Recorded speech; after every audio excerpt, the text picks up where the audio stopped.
Kung ito lamang ang kapalit ng aking paninindigan, tatanggapin ko ng buong puso.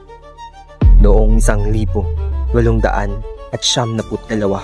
pinatapon si Dr. Jose Rizal sa Dapitan, malayo sa tahanan at kalayaan, ngunit higit na malapit sa kanyang tunay na layunin. Doktor, totoo ba kayo si Rizal? Yung tinatawag nilang bayani ng Maynila? Hindi ako bayani. Isa lamang akong taong nais maglingkod.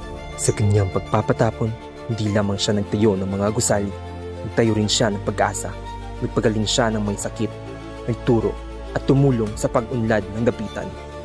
Doktor, maraming salamat po at malinis na po ang tubig namin. Ang pag-unlad ay nagsisimula sa maliliit na patak na bumubuo sa balon ng kalayaan. Dr. Rizal, ik habe want ihre gute und Weisheit gehört.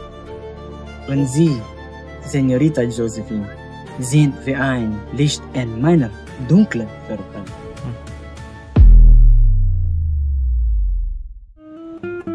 Sa kanyang pagkatapon, natagpuan niya ang pag-ibig. Si Josephine Bracken, ang babaeng itinuring niyang asawa. Jose, mit Ihrem Tag habe ich gelernt, innerhalb des Lebens, sondern auch beim Weiteren. Unsere Liebe ist Freiheit, selbst inmitten der Gefangenschaft.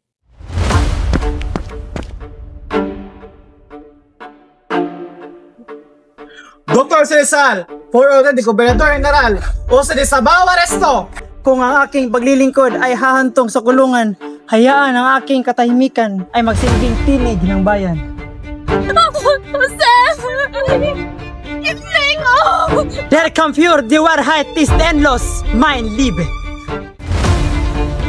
Mula sa pagkatapon hanggang sa pagkadakip, ang tapang ni Rizal ay nagbago ng dalamhati tungo sa inspirasyon. Ang kanyang pagkatapon sa Dapitan ay hindi parusa, kundi isang pamana. El alma del hombre nunca puede ser encarcelada.